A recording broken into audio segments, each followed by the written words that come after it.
我先试一下味道啊。太好，我居然手有点在抖，紧张了。OK， 我好了，我把东西盛上来啊。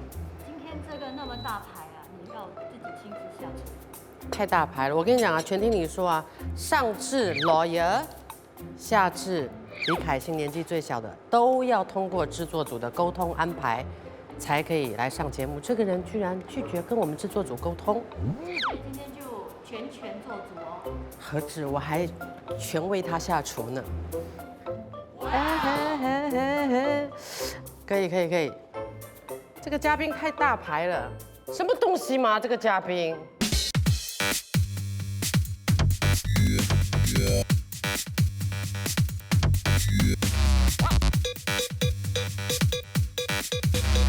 全听你说。凤姐，你有收到我们所谓的稿吗？有，这是我第一次收到这样的一个开场，无字天书。Fill in all the blank 。然后我现在我们的这个东西啊，食物都已经准备好，不是他要，是我们对他的了解而上菜的，就是转盘子，然后客家菜，我说啊，再加一个酿豆腐给他。哦，大哥要来了。来啦，大哥。大哥，你可以起来了。脸黑了，他妈哭了，哎呦，你哭啦，委屈嘞。我要去哪里？你们真的是这样认为我会？哇哦！哎，你紧张吗？紧张。你什么意思啊？不给人问？我的访问稿是这样吗？你想怎样？没有，不是你这样说吗？因为我一直跟他们说，反正我们那么熟嘛，然后他们又打着说，哎，这个是很随心，大家开心就好了，聊天的节目。你这个跟我讲熟的话，我就跟你讲最隐秘不能讲的那个开始哦，我 OK 的，剪不剪得出这是你们的事情。好了，那我就问第一个问题，是，请问爸，你也爸，你是在唱歌吗？你不要一直笑，等下观众会觉得这个节目很无厘头。没有开场，我先给你骗一骗，暖一暖你，因为你是不容易仿的人。没有，还好啦，我真的觉得，哎，这样很热，喝一口茶，不知道为什么突然间啊，这样一看颜色，你以为我瞎的、啊？我们制作组知道哎，他说去你的公司看一下场地的时候，就听到你说哦喜欢喝茶，是，就茶。哎，他们很有心，真的。来公司问的时候，那时候我还问了挺多东西，也喜欢吃什么、啊。为什么你这样没有良心，不给人问？没有，不是，我真的觉得以我跟你的这个交情哦，你要问什么，我尽量都回答，所以完全不用设限。然后制作组其实都很认识的。呀，今天是这个是我做的嘞。真的吗？这个一定要试，可以试了吗？可以吃了吗？可以吃，你吃了吗？我刚才有小吃了一点点，因为他们说啊会有一点点食物，我没有讲到那么丰盛。我跟你讲，这个你记得吗？这个我在北京的时候，你还打来问过我食谱，然后你说姐姐做的没有很成功。你不要每样东西都抖出来，我们的私人恩怨 OK， 你不要牵扯到别人，你一刀这样飞过去啊，等下他看了节目之后，他会回来问我。为什么我把这种东西跟他说？徐美丽没有做得很成功。你说那天因为你很忙啊。因为我真的觉得他们的煮法比较不道地，你是跟正宗的人学的，你知道吗？你看这样啊，我北京就做过一次，然后他打电话问我食谱，可是要吃回这个味道。可是为什么这样扁的？你看，因为他很生气，他很生气，他想到给我访问，不给我资料。OK， 他不是很好，他不会讲谎话。不是，等一下，比我姐姐的好。这个酿豆腐是来凑合的，让场面比较精致一点。五香为什么你没有做？你不会做五香啊？不会。然后你为什么没有学去做五香？这是买的还是家做的？OK，呀，算了，我帮你试一下这个，还是这个好啊，真的还是那个好。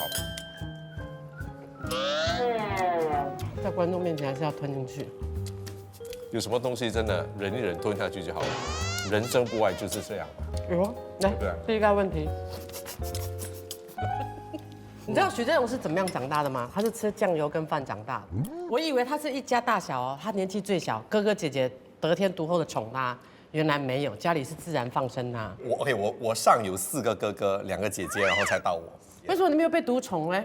我觉得很难，因为每个都为了要糊口，然后他们真的有些大，真的比我大很多，你也知道吗？对啊，所以就是会把你当孩子这样疼啦。没有，因为他们自己那时候是经历的是青春期啦，然后少年的妻啦，他哪里有时间去管小朋友？你们年龄差到多远啊？我的三哥其实是大我12两年一，12轮年啊，大我一轮。三哥就12年了，三哥就大我一轮，然后所以你说我大哥的话，至少都大我16、8岁呀。所以你就一个人从小下课，你的吃是自己煮给自己吃。有试过啦，有试过啦。这个是他姐姐徐美丽姐姐跟我讲，她很独立的，她从小学回家就自己拿着凳子，还矮嘛，到现在也没长过个子，就是真的就是在芦洲那边自己开火，饭丢下去，隔夜饭放水酱油煮热就吃了。呀，所以小时候的日子是很苦的吗？是真的穷吗？有没有曾经什么东西可望但是不可得？我觉得很多哦。中学真的有试过去学校，身上是没钱的，没有零花钱的。午餐怎么办呢？用餐时间、就不吃啊。那你怎么去平复那种尴尬的心情跟心头的那个不被看穿？你还安排的挺好，一定是故意有不被看穿的时候。我不懂，是小时候心机就很深吗？没有啦，不是啦，我没有，我真的觉得那个是一个很自然的过程。当你真的是从小就来自一个比较不是那么富裕的家庭啊，你已经潜意识的学会很多方式去营造一些你要的氛围，或者是让大家感觉到它是那样的一个环境。饿肚子是什么滋味？你没有饿过？没有。我以为做艺人没有一天真正饱过，你知道吗？不，在青少年饿肚子的滋味，以前穷的时候饿肚子的滋味，我还是可以告诉你，是咸的，是咸的。我都跟你讲，我很怕吃面包。大概了解我工作人员，就是我落魄的时候去偷，也不算偷，就拿我客房的那个面包，然后咬下去。那时候我眼泪一直滴一直滴，然后回想起自己种种一切，再咬下去的时候，那面包是咸的，都是泪水。因为我很怕吃吐司面包。我真的觉得我现在回想起来那段日子，我自己都不知道是怎么度过的。哇，打工去打工。我有打工，在便利店打工，大概哇，你现在问我真的不知道嘞。不过我值的是那种就是 graveyard shift， 你懂，晚上10点11点到隔天早上7点的那种嘛。原因是因为你白天可能还要做功课，还要做东西嘛，然后就去做这些夜班，然后还可以吃冰淇淋啊什么的呀。没有 OK， 因为。等一下，我必须澄清一下，我跟你讲，便利店啊，它到晚上，因为你要洗那个机器嘛，所以那些里面的东西都要倒了流掉的，所以你还可以先吃一大轮，你要吃多少？我现在看到你，我才明白，他很喜欢吃冰淇淋，莫名其妙。有时候我们晚上半夜在那边玩游戏，吃 ice cream 呢，原来是从那边开始就流露出你的幼稚。没有可能你这样想，它有潜意识的一个作用，催化作用。OK 其实。郑荣跟我们俩之间的交情啊，我们怎么样第一次认识？坦白说，有话就说，那个是可能第一次合作的节目，真正合作。但是我们在每一次的合作节目当中都翻脸，翻的冰冰冰。是，最厉害的应该是那个找东西的那个节目。我忘了嘞，我就每一次不一样，哪里不一样吗？哦 ，OK， 才华也翻脸啊。我跟你们讲，你们要算这些账的话，我跟你讲，10年都算不完 ，OK？ 只是本人有时候遮一眼闭一眼而已 ，OK？ 为什么我们每次做节目都会吵架？要认真讲吗？真的，我也想知道。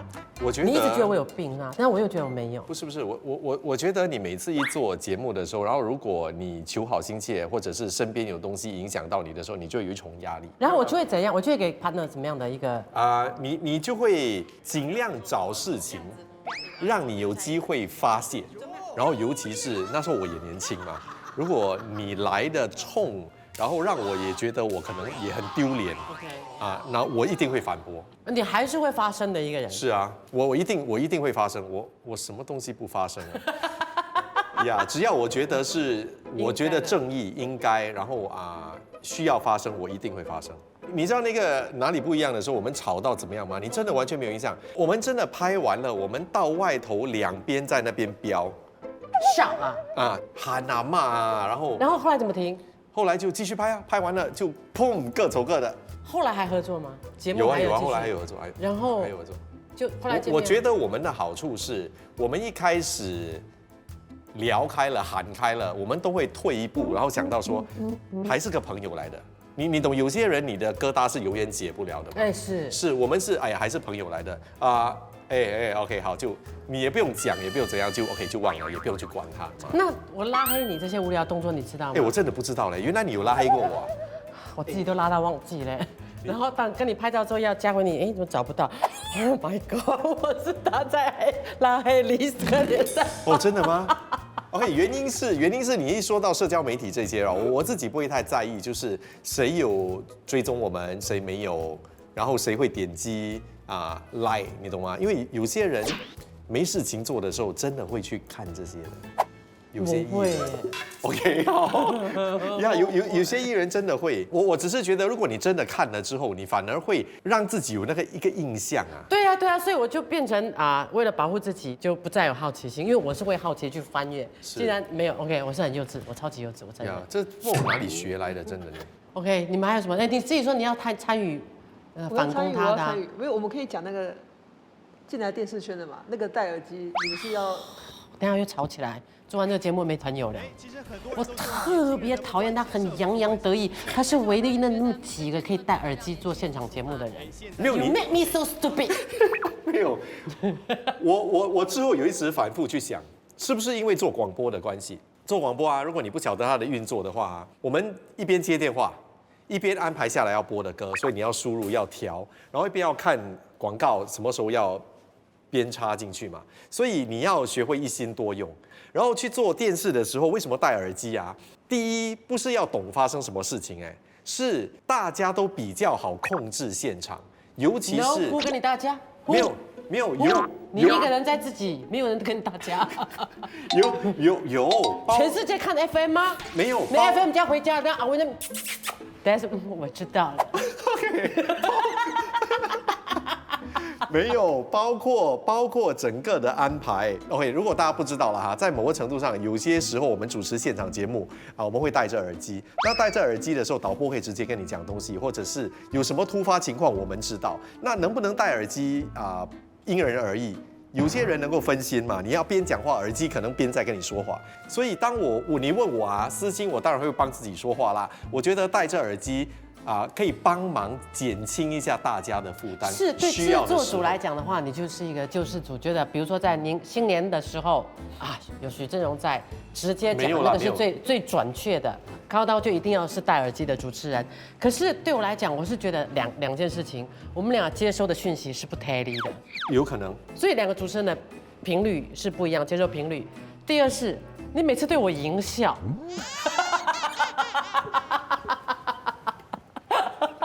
因为我知道发生什么事，对我来讲是很奸诈的一件事情，所以每次我在那边主持跟人家讲，比如说你是主持人你全一放开始讲，许志荣这样，可是我坦白跟你说，你现在叫我做节目不要戴耳机 ，right？ 你不行 right？ 没有，我觉得有一点怪，你就觉得好像一个人进游泳池没有戴游泳圈。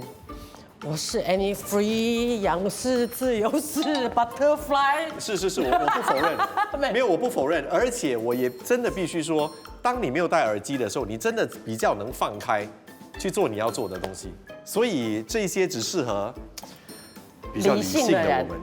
比较适合理性的人， Yeah. 然后事情是分开的。所以我一直在说嘛，之前我们做的那个有话就说这些搭配很好一个理性，一个不懂去到哪里都不回来的人。是，我永远记得，有话就说那个我就记得，我跟他现场吵的是他是被导演戴住耳机的，导演跟撰稿会在后面就发射问题，可能因为他们在后面看比较清楚，然后也觉得说够了。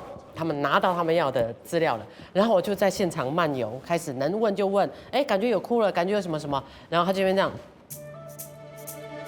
然后我就在发问的，他这样，好了我们这样，我想不是这样，他讲好了，我就干嘛？我就很火，现场全部都中学生，他们就不要讲这话，不要，我说在家有个你一直拉我做什么？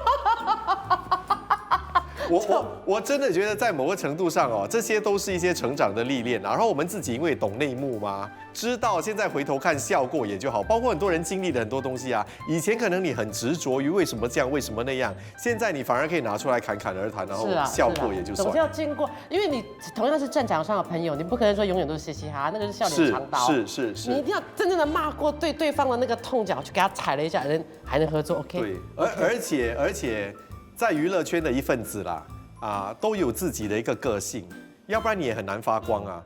所以每一个人都有自己的一些能耐，是怎么磨合，特色要非常清楚。你知道我很喜欢听郑荣讲故事吗？就是你讲过的一些话哦，他会就绕进去。我不懂是因为做 DJ 习惯了哈，会抓住一个人的 frequency， 然后就 lock 进去。你跟我讲，人这一生中就3个人会影响你，就那3个人会影响你目前的状态、目前的选择、目前的个性。所以你身旁有没有这样的人？我觉得我的情形是在不同阶段出现不一样的人，我没有很多的所谓这样的特定的人设。不过如果你问我真的说偶尔出现然后又不在的人，就好像你说我以前我一直在说我很感谢我的中文的启蒙老师陈耀峰老师，那他就是在那个时候我在念中学的时候，然后觉得我发音都不错，然后谈吐什么也还好，所以就有一点在栽培我啦，参加比赛也好让我参与朗诵相声这些，带着我到处去参加一些小比赛。生命中的贵人。对，那个有。然后你真的问我的话，这14、15年来对我影响挺深的人，就是阿姐钟情。哦 ，OK 呀，因为我们因为缘分的关系，一年要见2、3次，很多次。OK 呀，他影响你什么？在哪一个？处事态度。为什么要去计较这些？为什么要怎样？然后包括当然有些时候他会发牢骚，可是他发完牢骚之后，他都会说：“哎呀，你懂吗？就算了。”他就是那些放得开的人呀。所以我真的觉得在处事、在对人、在什么来讲，他都会分享他的一些想法。是。然后一旦我们把某一个人物认定成你是可以接受他的意见、他的想法跟他的分享的话，你会比较容易去用他的角度去看待一些事情。对呀，他就是其中一个。然后就好像你偶尔也会出现真的偶尔也会出现。然后从你的身上，不管 OK 讲真的啦，不管是对的或者错的事情，都是一面借镜嘛。然后就会让你自己去看、去分析，所以你也算是其中一个。对，你知道我怕再讲下去变成我的专访，因为徐峥嵘的风风雨真的都是我带给他的，就是我在忧郁症的时候，跟我在情绪最高，就是已经被药物控制到我不知道，我可以前1秒在睡觉，然后3、2、1我就起来做 live 那种我跟你还要做一个节目，好像什么外景的，我一直睡，去到每个人的家一直在睡觉的欲望城市 something penthouse， 我看我睡得可夸张了，我每一间家都去睡过。他很厉害，他真的很厉害。所以他真的是去到每一间房子，他都真的是睡。然后离奇的东西是，马上把他叫醒，他马上又能主持哦，而且很快的就把他拷贝。然后他要讲的东西又讲得头头是道哦。然后你要想方设法去讲他的不是，你又没有把柄哦。我就躺，而且是真睡到什么姿势都有，然后起来就把头发捏一捏，然后就来了。所以那一点是真的，大家要配合。然后我也一直跟他讲一件东西。很多人都说我们人生里面如果你现阶段在做的一些东西，可能在预支以后的支票。对，他一直跟我讲我在预支，你小心不要预支了。然后你真的预支到了那个时候，你要还回的这些债了不过我觉得你是得天独厚的啦。不是你的话我有听进去，你要知道我生病的时候话都在耳边风，等他开始康复的时候那些话该记的就记，不该记的我也没记着。他是有你那个预知的幸福，其实是有警告过我，就是你以前打下的功劳、汗马功劳跟你的主持的功底，你现在正在耗尽当中，你没有进步了。有一天当有新人来什么，我再也没有新货一出的时候就完了，所以那个有警惕到我。没有，我真的必须说如果真的是朋友的话啦，在某个程度上，我觉得你真正交心的话，可能很多东西大家不摆在脸上，不摆在所谓的表情上面跟人家说我知道我记得这些可是他对自己的一些人生的一些小步伐是有改变的，是有不一样的。你知道你说过一样东西，我从那一次听了之后我就一直记到今时今日。有吗？有他曾经跟我说过白是他是第一个到的。哦，对对对。然后到喜事啦，就是红事，他通常也不会怎么去打理啦。原因是因为喜事就大家一起欢庆嘛，然后可是白事可能就只有那一次。是我到人家的那个悲伤跟跌倒那个东西，我跑得挺轻快的。他喜庆我就不见人。是因为真的那个时候可能就是最多人会忌讳。或者是最多人会觉得，哎呀，那个场面很尴尬，我不晓得我要怎么样跟你对应，所以可能那一个相对开心的事情来讲，大家都会去凑热闹嘛，吃喝玩乐嘛。然后还有就是我会玩直排滑轮，我会潜水，然后跟同事开始会聚会，有同事有朋友是从许正荣这边开始。然后我在患忧郁症的时候，正荣是一个很贴心的人，他每一个家我都去逃难过。最后，我即便要离婚了，我看大哥，我可能要离婚了啊！你想清楚，你想清楚。我说大哥，我离婚了，然后我现在来你家好吗？啊，你走了还不是要回去？我说，可是我现在有点尴尬啊，你来。后来我就去他家，然后我就想，他就把我放他房间呢，我以为OK， 但是他怕我心情不稳定。当我洗完澡去他房间的时候，他在旁边打地铺了。没有啦，这些都是一起。他顾着门，他怕晚上梦游再出去找麻烦呢。没有啦，那些我觉得在某个程度上就是大家一起成长、一起经历的一些东西。不，你这个人很好是什么？你知道吗？我在我身旁有3种人，郭亮是我婚姻生命当中的见证人。郭亮就是听，要么和接受就走下去，要么就离婚，不要想这么多。然后陆江就会陪我哭、陪我闹、陪我笑什么。许正荣是唯一那个我陪着你走。他但凡他开口帮你他就大门帮你开，小手牵你走，过河、过桥、过船、抓搭飞机，他就一路这样带着你。我就这个也延续到你对你的艺人，你为什么敢去承担一个人的喜怒哀乐跟将来的做的决定？我不知道是不是因为自己的一些成长过程，然后我总觉得有关系。我觉得，因为很多时候你心里总会有一些东西，可能你想做，可是你没有人带着你走。对，这是真的。然后你就，但是你在社会上你找不到这样的人，大部分都是给你意见，你自己看着办。我自己是尽量啦，如果我可以的话，这个是要很大的责任感跟判断。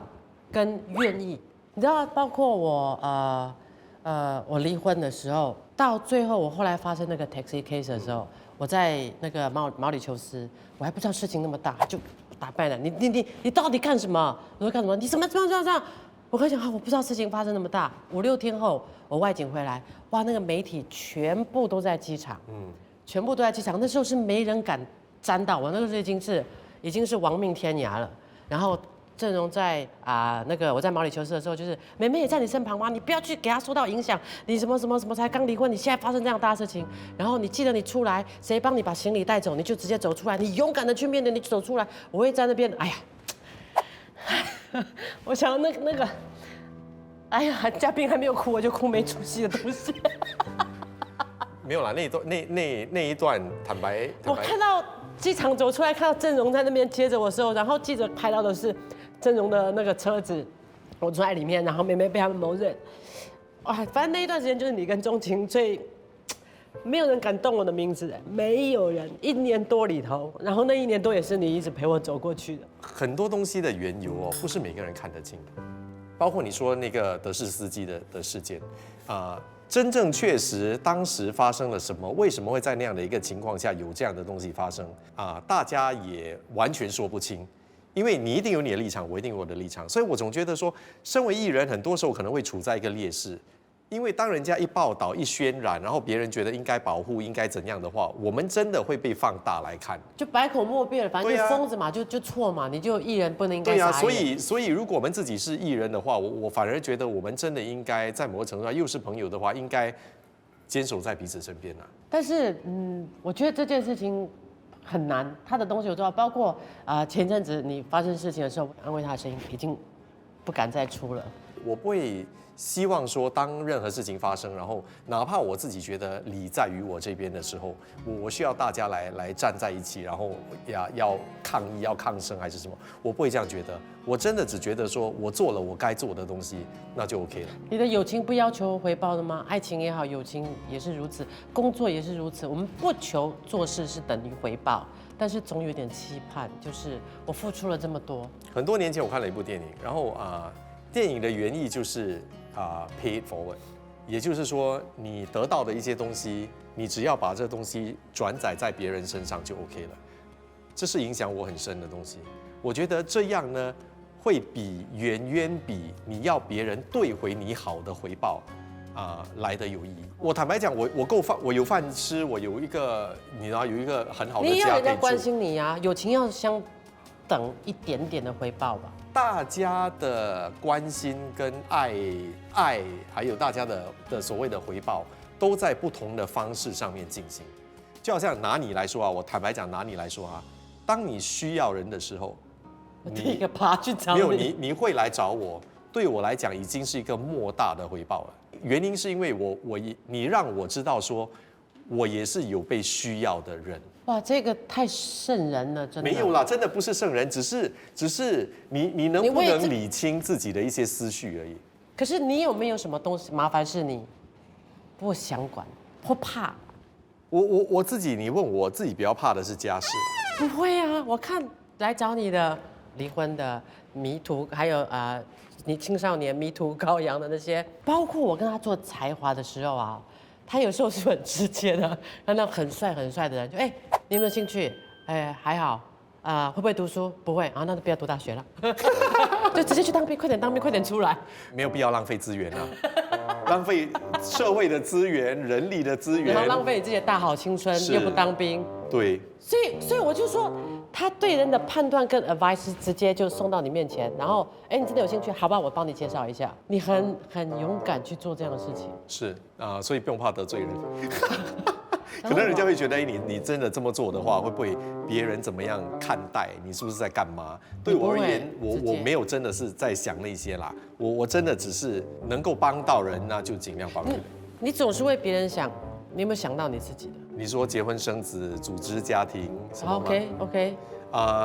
以前有想过，坦白说，我现在在想说在28岁生第一个孩子，然后好像你这样很好吗？40多岁跟他是朋友这样然后真的以前有想过，可是当你越来越热衷事业，然后越来越没有时间，然后再加上年纪慢慢开始大的时候，你就觉得哎呀，是时候要在不同的所谓的checkpoint 去决定你要放弃的一些东西了。你有没有特定喜欢什么样、欣赏什么样的女生？不要来烦我的女生，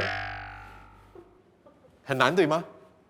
没有，我跟你讲，你根本就你直接讲说不可能嘛。不是，我曾经也碰过 ，OK， 短期有所谓小小的交往的人 ，OK， 我真的觉得，当你年纪越大，你有很多的习惯，你是不会要去配合的。就跟如果你有这样的一个所谓的赚钱的一个能力，你现在要把它分一半，然后去供家里也好，或者是小朋友也好 ，whatever， 你要不要放弃你可能可以有的一些比较奢侈的生活？那当然。放弃不一定是贬义，因为你放弃之外，可能你带来的是天伦之乐。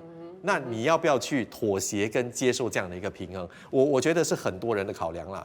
除了这些客观跟一些主观的因素以外，长相外貌呢？你不要说一个个性。OK， 我承认我是有一点外貌协会啦。那是吧？那当然是。嘴脸。那是啊，你肯定外貌协会，你不是村长就是里长了。所以他要怎么样一个外形？我觉得要所谓比较运动型 ，sporty 一点点。最好就是自己能独当一面赚钱，就 OK 了。这不就钟情吗？某个程度上是真的。没有，因为因为他很独立的，对，他很独立，他可以不给你麻烦的。对，相处久了之后真的是相逢恨晚，阿姐。哎。包括去年我住在大哥家，我们偶尔聊一聊，大哥讲，眼泪扑通跑，我在想郑容在我面前哭了吗？我好像把过去40年来的眼泪在2-3天里面流完了。你也可以上 Millicent 免费随心选听，全听你说加料版。拜。